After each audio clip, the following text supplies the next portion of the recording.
Yo, what's up everyone? How are we? Back again with part 2. Okay, it feels like part 3 for us, but it's not. Man, this is the last of this series, I think. Yeah, it is. We've done the Revolution, we've done the Civil War. So if there's any more oversimplified stuff you want to move on to after, I'm 100% down for that. You just gotta let me know where to go in the comments. What you want to see, basically. Let's get rid of that. So let's get straight into it. I don't want to waste any time, so let's go. As the Union struggle to take control in the East continued, elsewhere, the war raged on. The Confederates attempted an invasion of Kentucky, hoping the state as a whole would join them, but they were pushed back. The Indian Territory saw Native American tribes ally with one side or the other in the hopes of securing rights after the war. Along the Mississippi, General Ulysses S. Grant remained one of the few Union generals scoring major victories, with his best pal General Sherman by his side. This is the whiskey guy, isn't it?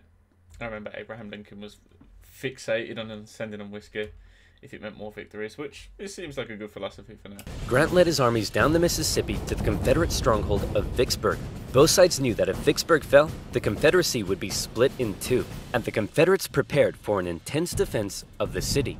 But back in the East, Lincoln still wanted somebody to march south and take Richmond. Having given General McClellan the boot, he needed a new man in charge. All right, Mr. President, option 1 is General Hooker. Bit of a nutcase, but a good general. Option 2, his qualifications are his name is Burnside and he has freaking dope-ass sideburns. Say no more. So Whoa, they are some dope sideburns. His qualifications are his name is Burnside and he has freaking dope-ass sideburns. Say no more. So General Burnside was put in charge of the Army of the Potomac and sent south. Lincoln hoped he finally had a general who could succeed. Burnside met General Lee at the city of Fredericksburg, where he intended to rapidly cross the river and take the city. But the Union War Department was too slow in delivering the pontoon bridges, and the two sides were forced to camp across from each other, close enough to speak. Hey Yankee, ready to get your butt kicked? Yeah, right, rebel. God is on our side. No way, God's on our side. Oh, you think so? Well, why don't we ask him? Hey God, whose side are you on? Yeah, Ow. Pretty much. Dude, uncool. With over 100,000 men, the Union Army finally launched their massive attack on the 11th of December. But by now, the Confederates had amassed their forces. During the battle, wave after wave of brave Union men marched headlong into a brutal Confederate onslaught. Even the Confederates couldn't believe what they were seeing, and in one moment of camaraderie, a Confederate sergeant, unable to take it, reportedly came out into the field to tend to the Union wounded. Seeing this, the Union troops held their fire. Still, Burnside and Man, it's small acts like that which go down in history. Like, imagine how... I know it was probably significant at the time, but in the grand scale of the war, it was a pretty insignificant moment. But you look at things like that, and it really kind of captures... It's like... It's fuck all the bullshit, isn't it? We're all Americans here. It's good to see, man. It always reminds me of Christmas in the trenches in World War One. But check that story out. It's some people say it's not true, some people say it is. There's accounts of it happening, there's accounts of it not happening. It's a bit of a dodgy one, but that's a cool little heartwarming story like that. Tend to the Union wounded. Seeing this, the Union troops held their fire. Still, Burnside and his forces were soundly defeated at Fredericksburg and forced to retreat. Lincoln's popularity and Northern morale continued to plummet, especially as the winter heading into 1863 was bad. The winter camps were rife with disease. The food was less than appealing. On both sides, men began to leave. Hey, where do you think you're going? I'm deserting. What? Don't you love your country? Yes, I do. And I'm trying to get back to it as quick as I can. Lincoln, ever the kind and caring man he was, spent much of his time pardoning deserters' death sentences. Oh my, here's a 17-year-old boy sentenced to be hanged. Well, I'd better suspend his sentence. Or he'll be suspended tomorrow. What? To try to keep the numbers up, both sides had introduced conscription. There was controversy in the North, however, since rich men could simply pay to have someone else fight on their behalf. Riots broke out in New York City, with enraged mobs furious at the idea of going to fight for slaves, an idea that many of them simply did not support. However, after so much pressure, the Union had finally begun allowing black men to enlist, and these men, knowing what they were fighting for, signed up. By the end of the war, nearly 200,000 troops, 10% of the Union Army. Man, how powerful is that image? Just take a second to appreciate that. These were some of the first black people enlisted into the American Army. And actually went on to have great stories in the American Army.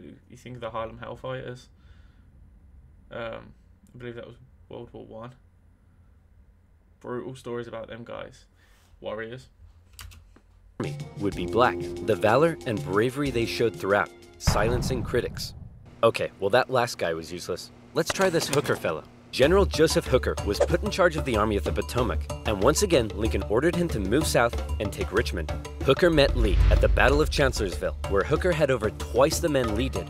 Lee was forced to defy all military convention and split his smaller force into two. Lee had absolutely no chance of winning, and Lee won. It was his masterpiece. Lee did suffer one significant loss during the battle though. As his right-hand man, Stonewall Jackson, was riding back to the Confederate lines at night, the nervous Confederate troops, unable to recognize him, opened fire.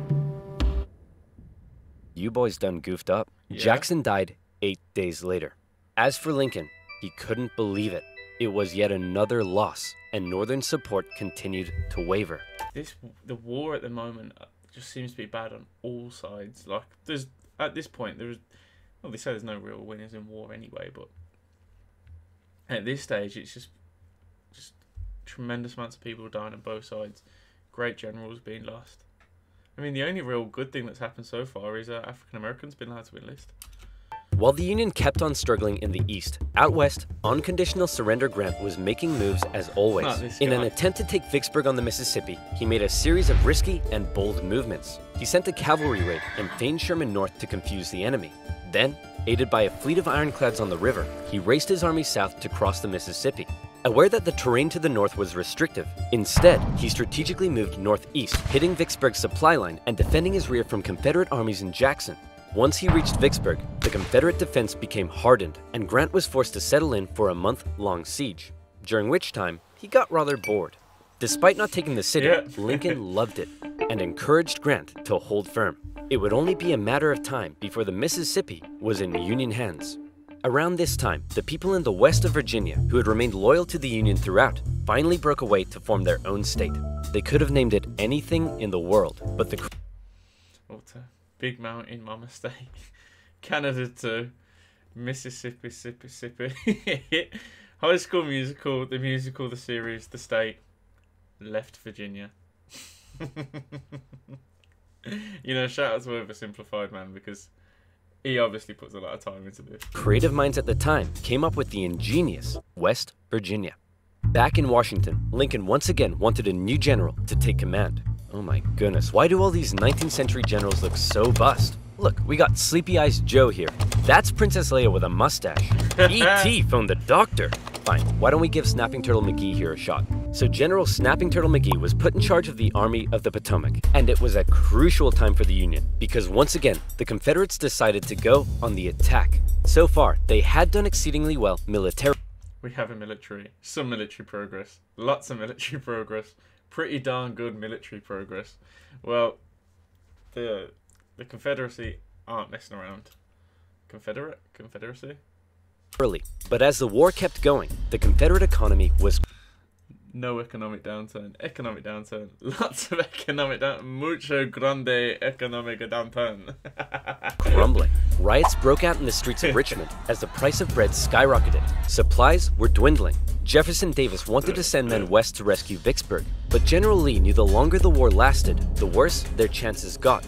And he still hoped if he could just threaten D.C., the already demoralized North would surrender.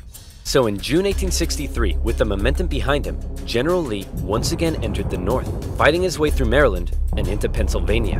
General Meade set out to meet him for what would be the most significant battle of the entire war. If the Confederates won, D.C. could fall.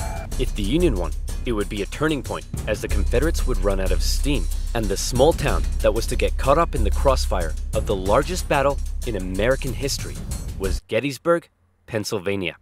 On June 1st, units from each army encountered one another and skirmished through the town itself. The townspeople were forced to take refuge, except for one man who reportedly ran outside for a strange reason. "Joseph, what are you doing?" "I'm not gonna let them take my beans." "How many times do I have to tell you, they're not here for your beans?" By the second day, over 100,000 men stretched for miles across the battlefield. Lee took the initiative, deciding to hit the enemy's flanks, and he came very close to breaking through the Union's disorganized left. But Union Colonel Joshua Chamberlain ordered a desperate bayonet charge, smashing into the Confederates and forcing them back. The Union forces held across the line. On the final day, Lee believed the Union Army had fortified its flanks, so he decided to finish them off with one massive central assault. The Confederates rushed at the Union lines during General Pickett's charge, and this time, it was the Union's turn to unleash hell. Meade had correctly guessed Lee's strategy, and the Confederates were decimated, forced to turn and flee. A devastated General Lee called out to his fleeing and wounded men, telling them it was his fault. And after holding for a counterattack that never came, he ordered a retreat back into Virginia. The North had just managed to score a massive victory, and one they desperately needed. And if that wasn't enough, in the West, after a month-long siege, Vicksburg finally fell. The North now held the Mississippi. Things are really starting to turn around for the North, man. I assume that things would eventually, obviously, but man, to leave it to like the very last minute, and by that I mean like the Battle of flipping Pennsylvania, Gettysburg. Jesus Christ, man. They took the time, but, you know, better late than never. And better yet, it was the 4th of July. With control of the Mississippi, Union forces moved into Arkansas and Tennessee. Tennessee in particular saw heavy fighting, with Union General Rosecrans masterfully pushing Braxton Bragg's Army of the Tennessee out of Tennessee. He suffered a major setback, however, at the bloody Battle of Chickamauga, and ended up under a Confederate siege at Chattanooga. At one point during the siege, a temporary truce was declared so that wounded men could be recovered. And often in the Civil War, during these small truces, men from both sides would meet in the middle to trade things like tobacco, coffee, and maybe even honey. Do you like honey? Me too. Bees are great. And you know what rhymes with honey? Money. Mention that. Here I've saved eBay dollars positive in the description /over. General Grant, now in charge of all Western Union armies, showed up and karate-kicked Bragg right back into Georgia. Like this. With Sherman and Hooker, Grant took on Confederate positions in the mountains around the city, including the famous battle above the clouds and Mission Ridge. Grant continued to be Lincoln's #1 guy. With these victories, Lincoln hoped the war was finally turning. Back in Gettysburg, I feel like Grant should be a lot more famous than he is, because I feel like this guy single-handedly just slapping the Confederacy by himself. I know there's more to it than that, but, you know, they've got a big thank you to give. The entire town had been turned into a hospital to care for the scores of wounded men. Throughout the war, on both sides, women such as Clara Barton rose to the occasion, doing crucial work on the home front and volunteering as nurses. For those who had given their lives, a new national cemetery was to be established at Gettysburg, and Abraham Lincoln traveled out to attend the opening ceremony. At the event, the main speaker spoke for 2 hours. Then, Abraham Lincoln was called forward to give some brief, appropriate remarks. In just 2 minutes, he masterfully and poignantly iterated America's national purpose and the need to continue the fight. The Gettysburg Address would become one of the most famous speeches in American history. While they were now... I mean, that's a public speaker, right? Short, simple, iconic, and, you know, just strong enough to found a country on. Now making progress, the North still couldn't find a decisive victory in the East. And that was bad news for Lincoln, because his presidency was now in its 4th year. In 1864, there was an election coming. The Confederates knew this too, and with little hope left of being able to threaten the North militarily, they believed their last shot at victory may be in the election, since Lincoln, emancipation, and the war itself weren't exactly popular. People in the North were sick of war and wanted to put it behind them. Robert E. Lee hoped that if he could just hold out and continue to inflict more defeats, the people of the North would vote Lincoln out and replace him with a Southern sympathizer who may be willing to negotiate.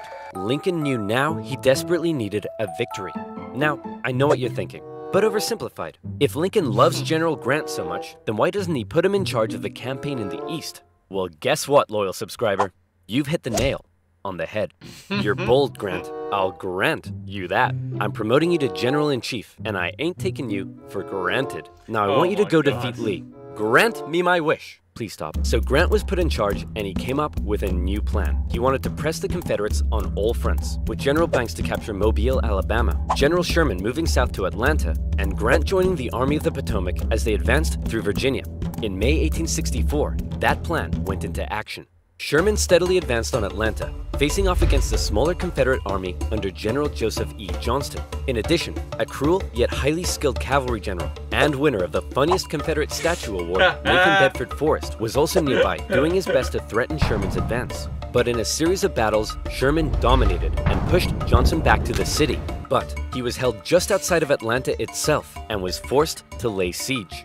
Meanwhile, the main show was happening to the east in Virginia. The Union's top general was finally about to face off against the Confederacies. Lincoln hoped Grant would bring something new to the Eastern Theater, and bring something new he did.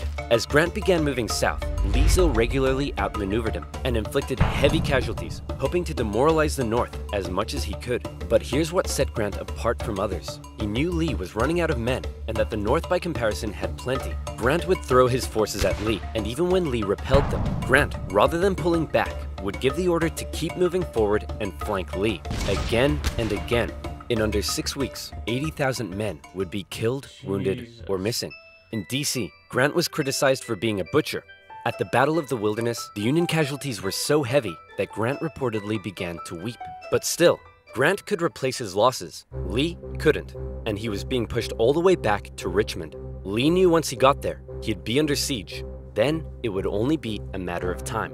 Close to Richmond, Grant again suffered horrific casualties in a miscalculated assault at Cold Harbor. Then, trying to be a tricksy trickster, instead of moving on Richmond directly, Grant moved towards Petersburg to flank the Confederate capital and cut its supply line. But, just like Sherman, Grant was halted outside of the city, and he too was forced to settle in for a siege. 2 identical sieges would not be good enough for Lincoln's re-election. The people of the North saw the casualties Grant had been taking, and they weren't happy. To make matters worse, Lee had sent Jubal Early north to threaten D.C., with the hope of forcing Grant to withdraw troops from Richmond. Early was repelled on the outskirts of the... Sorry, I feel like I haven't spoken in a while, but I'm just really interested in it, that's all. I kind of got sucked into it then and forgot to even comment or, speak on any of it, but this is really fucking interesting. In D.C., with the hope of forcing Grant to withdraw troops from Richmond. Early was repelled on the outskirts of the city, with President Lincoln even attending as an observer, but the North had been given a fright. So with the war currently in a stalemate, who was to be Lincoln's opponent in the critical 1864 election? Who would the Democrats choose? Guess what, baby? I'm back. Surely That's right. not. General George B. McClellan would run for president against Abraham Lincoln. My fellow countrymen, if you elect me, I, the great General George McClellan, will fearlessly and valiantly win the war. Unlike this douchebag, many Democrats, however, including McClellan's running mate, wanted to end the war. So it's possible McClellan may have ended up fearlessly and valiantly making peace with the Confederates, which is exactly what they were hoping for. With the war in a stalemate and Lincoln still not popular, it looked like McClellan would win, and the Confederacy may have a chance at surviving after all. Lincoln himself said that without some kind of major victory, it seemed exceedingly probable that this administration will not be re-elected. Well, fret not, Abe, because if it's a major victory you want, it's a major victory you'll get. Atlanta had been under siege by General Sherman for just over a month. After a number of battles around the city, Sherman sent a force south to sever the city's supply line, and Confederate General Hood was forced to abandon it. Atlanta, one of the Confederacy's most... It does make you wonder why they didn't do that sooner. I know you're cautious of what the enemy might do and, what they're thinking of if they're moving troops behind Atlanta. But it does beg the question, why did it take a month to come up with that decision? Most important cities had fallen into Union hands. For many, it was clear that the Confederacy's defeat was now inevitable, and the war would soon be over. When the final results came in, Lincoln had won with an electoral college landslide, with the troops in particular voting overwhelmingly for Lincoln, which must have been touching for their commander-in-chief. Hey man, looks like you lost. No hard feelings? I didn't lose. I merely failed to win. In January, Lincoln involved himself heavily in ensuring the 13th Amendment made it through Congress. In a narrow and historic vote, the amendment passed. Slavery would now be constitutionally banished throughout the nation. Black men and women, watching the vote from the galleries, knew the work had only just begun. A couple months later, at his second inauguration, with victory right around the corner, he didn't celebrate, he didn't gloat. Instead, he emphasized the need for reunification and binding up wounds. To him, Americans, North or South, were to again be compatriots. However, listening to Lincoln speak that day was a man who had no interest in reunification, John Wilkes Booth, an actor living in D.C. Wow. Yeah. Okay. He was also a deep Southern sympathizer, and as the war turned against the Confederacy, depressed and full of hate, he was already plotting his revenge on the man he held responsible. With further Confederate losses, it was pretty clear at this point. Am I right in thinking he was an ex-US Marine? I'm pretty sure him and... Oh my god. Kennedy's killer. I'm so sorry. I do know it, but it's just left my head. Let me know in the... I know his name.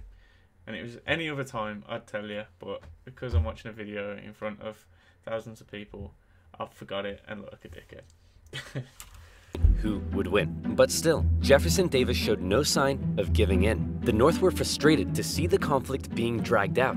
Why waste more lives? In Atlanta, General Sherman believed he had the key to forcing the Confederacy's hand. He had an unusually modern concept that an army could only survive with the support of the people. Strike at the people, and the army collapses. Sherman decided to do something unprecedented. He would remove his 62,000 men from their supply line and march through the heartland of the Confederacy, where they would live off the land. There, they would wreak havoc. As they marched, they tore up railroads, burned farms, and destroyed communication lines. They also liberated thousands of slaves. The damage done was estimated at $1.4 billion. The tactics were cruel, but to Sherman, it was better than losing yet more men in battle. In December, he reached Savannah, Georgia, but he wasn't done yet.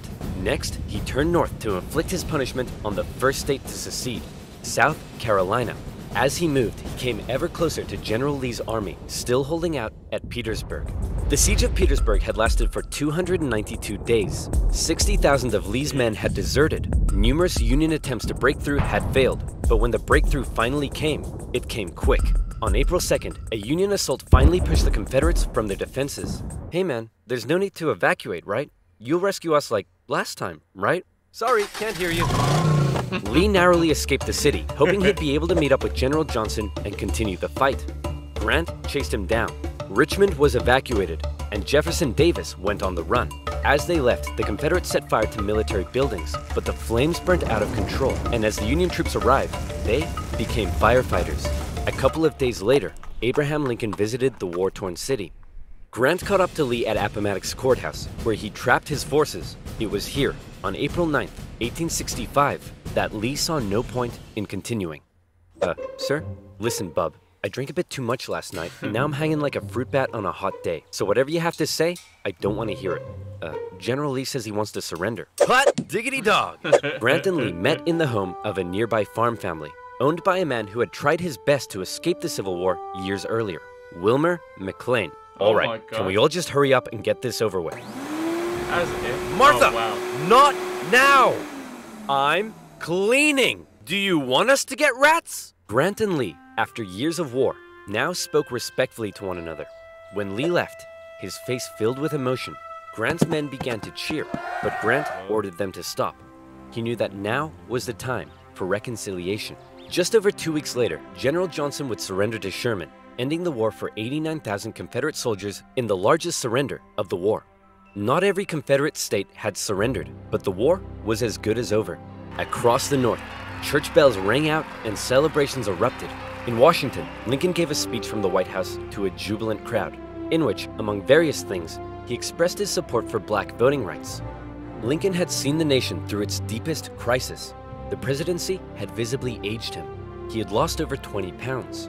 He said sometimes, "I think I am the tiredest man on earth." I'm not sure tiredest is a word, but geez, the man's exhausted. Cut him some slack. On a carriage ride with Mary, Lincoln clearly was looking forward to being a president in a time of peace. He was apparently very cheerful, surprising his wife, and he told her that between the war and the loss of their son, they'd both been very miserable. Now, it was time to be happy. On the evening of April 14th, Lincoln attended a play with his wife and some friends at Ford's Theater. It was a comedy, and the president appeared to be enjoying it very much. In a nearby bar, John Wilkes Booth swallowed 2 glasses of brandy. He slipped quietly into the president's booth and awaited for the audience's laughter to rise. The president was shot in the back of the head. Booth fled the city. Soldiers carried Lincoln to a boarding house across the street. There, doctors declared there was nothing they could do.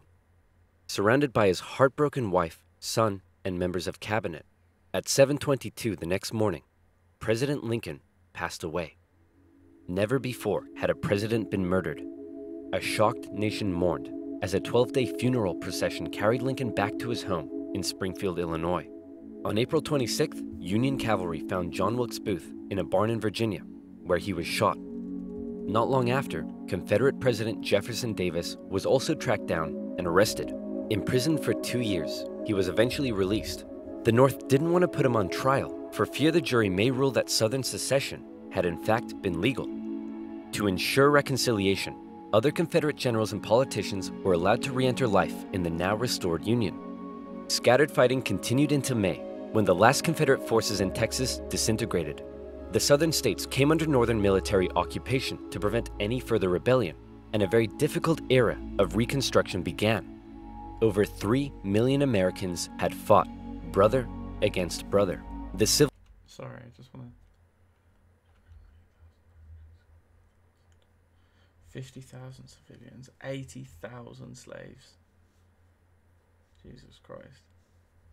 It's crazy that the North lost, you know, considerably more soldiers and still won the war, just out of grit and determination. Civil War remains the bloodiest conflict in U.S. history, but the Union had been preserved. You could say the real winners were those who were to never again be slaves. Further amendments passed by Congress gave black individuals the right to citizenship and to vote. Significant progress had been made. However, entering into the 20th century, it was clear the fight for equality would continue. In modern America, the man who fought to preserve the nation and never gave up in the darkest of times stands as a symbol of honesty, empathy, humility, perseverance, and courage. A continuous reminder of what has forged America and what it should ever strive to be.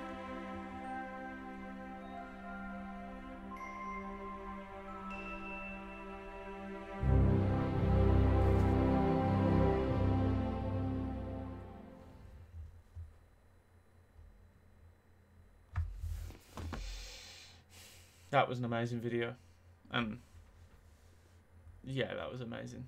That was perfect. It's a tragedy that Abraham spent his whole presidency fighting a war, you know, being miserable, lost his son, and then obviously had one remaining son and his wife, and then I'm not sure specifically how long after the war had finished it was taken like that. I don't know.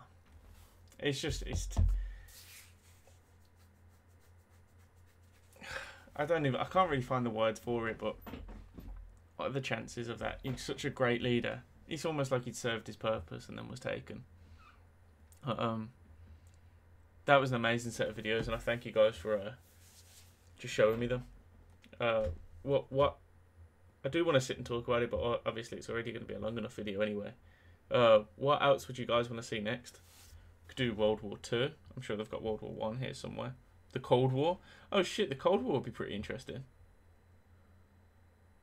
Let me know. Definitely let me know. Man, I cannot believe the casualties in this war though. Just gonna bring it back. I know a civil war is obviously going to be a very bloody war in history because both sides are American, obviously. But the amount of slaves and people were killed. This seems to be some kind of controversy in the comments, whether the war was about freeing slaves, was it about the Confederacy versus the Union, was it an economic struggle, was it a moral, political struggle? And I don't feel like there is a right or wrong answer to it. But I can kind of see, if you go back and look at the comments, maybe it will happen in this comment section, there is a definitive line in between. Not people that are Southern sympathisers, but would argue that it's not as black and white as the video made it out to be. I know everyone's entitled to their opinion now. I don't think there is a right or wrong answer, and if there is, I'm not knowledgeable enough still to, you know, make that judgment. But let me know what you guys think, and also, you know, like, comment, subscribe, all of that good stuff. Definitely let me know what you want to see next. There seems to be loads of videos that we could do on Oversimplified. It doesn't have to be that, but you let me know, man. Again, thanks for joining me, man. It means the most. And peace out, guys.